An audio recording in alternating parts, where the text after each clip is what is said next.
जिंदगी में आपका भी ध्यान नहीं लग रहा। ज्यादा सोचने की वजह से बार बार आपको घबराहट होती है और आपका हृदय भी जोर जोर से धड़कता है और बार बार निगेटिव विचार आपके भी दिमाग में आते हैं। तो इस ज्यादा सोचने वाली बीमारी से बचने के लिए और इस बीमारी को दूर करने के लिए आज हम आपको एक बौद्ध भिक्षु की कहानी के माध्यम से आपकी समस्या का हल बताएंगे। तो आज के इस कहानी को पूरा देखें ताकि आप भी इस कहानी को सुनने के बाद आपकी समस्या से छुटकारा पा सके। तो चलिए आज के कहानी की शुरुआत करते हैं। एक बार चीन के एक हिस्से में बहुत बड़ा मठ था जहां लगभग 500 भिक्षु रहते थे। वो सभी अपने गुरु के मार्गदर्शन में खुद को जानने का अभ्यास कर रहे थे। एक दिन एक लड़का उस मठ में शिष्य बनने के लिए आया।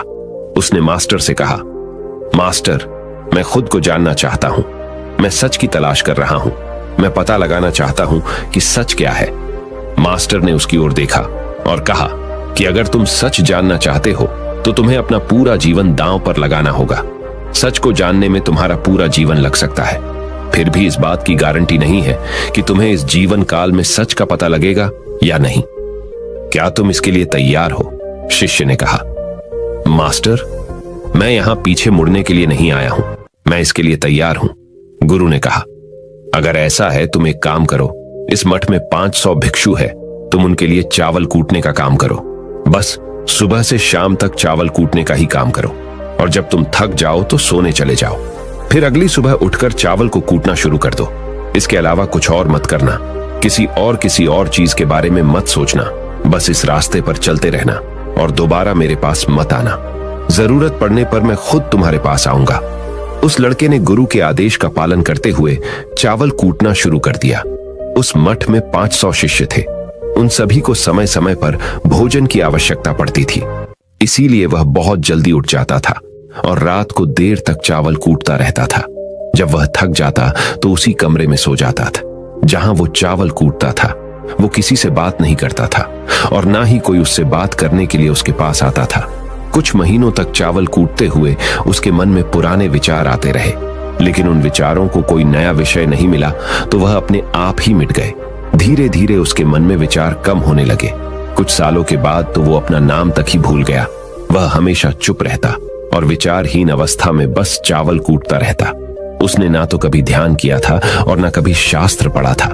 मठ के बाकी शिष्य उसे मूर्ख समझते थे। ऐसा करते हुए 12 साल बीत गए।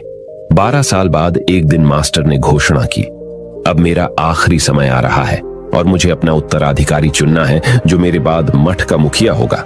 इसीलिए मेरा कोई भी शिष्य है जिससे लगता है कि उसे आत्म साक्षात्कार हो गया है और उससे खुद को जान लिया है, तो रात को मेरे दरवाजे के पास आकर इस दीवार पर कुछ पंक्तियां लिखें जिसमें उसकी जिंदगी का सारा अनुभव समाया हो।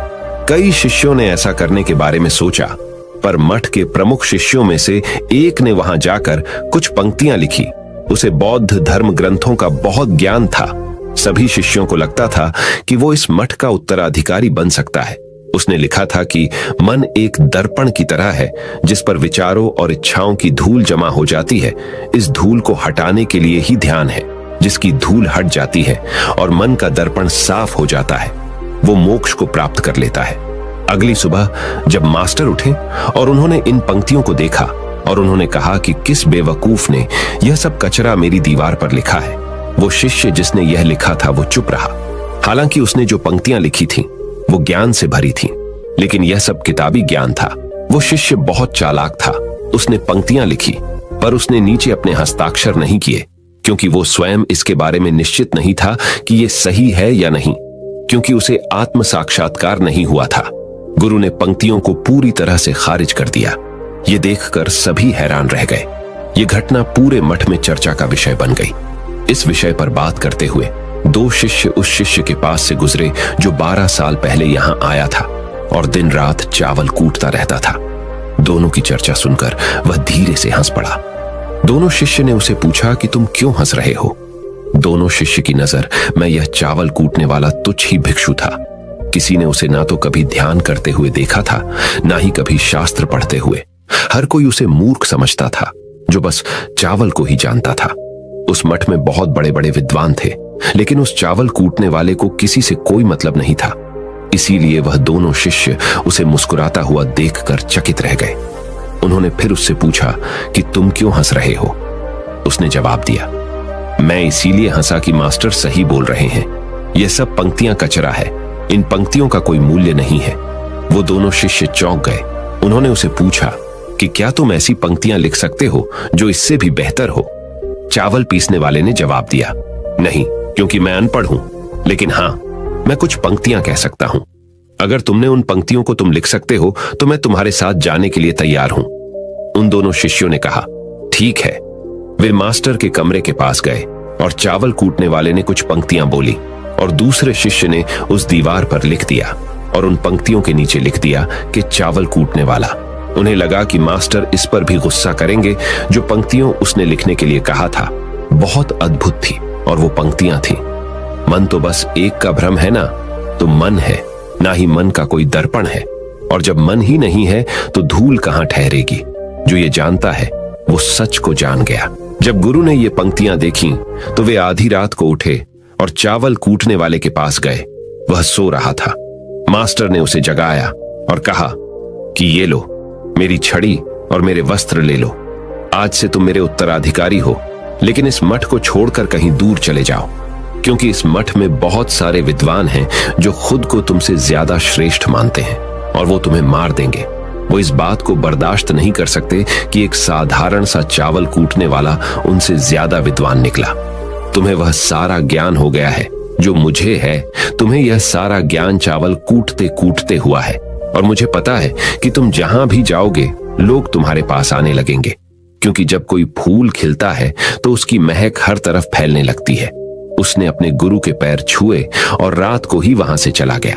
अगर हम अपनी जिंदगी में देखें तो पाएंगे बहुत से लोग सोचते हैं कि ध्यान केवल एक ही जगह बैठकर आंखें बंद कर कर ही किया जा सकता है, लेकिन हकीकत में ऐसा नहीं है।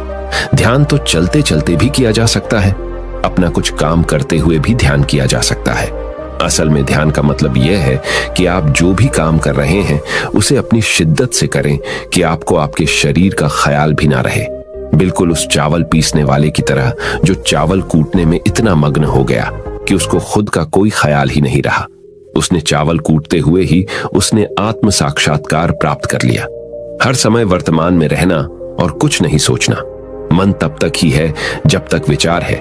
जब विचार ही नहीं रहेंगे तो मन भी गायब हो जाएगा।